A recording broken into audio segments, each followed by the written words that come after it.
Riset terhadap 3.490 orang dewasa di seluruh provinsi Indonesia ini mengungkap 55% menyatakan tahu sedikit tentang pemanasan global, sementara 20% menyatakan tidak tahu. Meski begitu, orang Indonesia menyadari bahwa pola cuaca sedang berubah. And we see that in Indonesia as well. People are very, they understand that temperatures are changing, that rainfall patterns are changing, that extreme weather events are becoming more frequent and more severe. They understand that. But what they often lack is the concept of climate change to understand why these things are happening. Riset ini juga mengungkap bahwa 73% orang Indonesia sangat khawatir atau khawatir mengenai pemanasan global.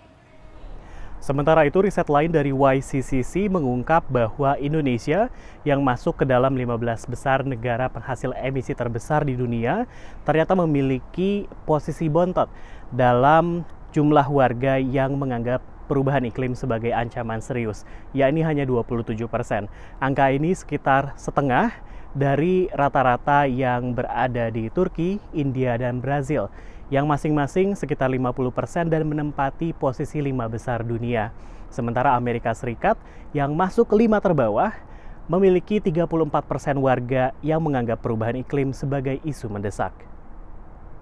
Meski Indonesia dilanda bencana alam yang semakin parah, kondisi itu hampir tidak pernah dikaitkan ke perubahan iklim. Jadi nggak ada comprehension gitu, nggak ada upaya untuk kemudian ngasih informasi lebih ke publik bahwa ini itu sebenarnya kaitannya dengan pattern cuaca yang berubah lebih ekstrim dan itu disebabkan oleh climate change gitu.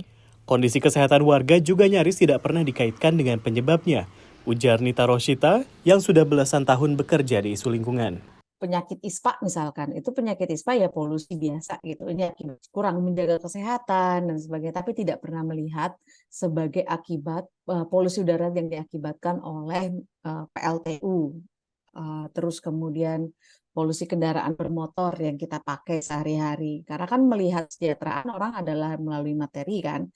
Supaya perubahan iklim lebih banyak diperbincangkan, isu ini perlu dibawa ke panggung politik, apalagi Indonesia akan menghadapi tahun pemilu. Sejauh mana Anda punya program untuk mempercepat transisi renewable energy? Ya, kalau misalnya ekonomi kita sangat tergantung dari batu bara, kamu punya jalan keluarnya nggak? Riset YCCC juga mengungkap bahwa 90% orang Indonesia percaya mereka punya tanggung jawab untuk mengurangi kerusakan lingkungan demi generasi mendatang. Dari Arlington, Virginia, Rio Tuasikal dan tim VOA.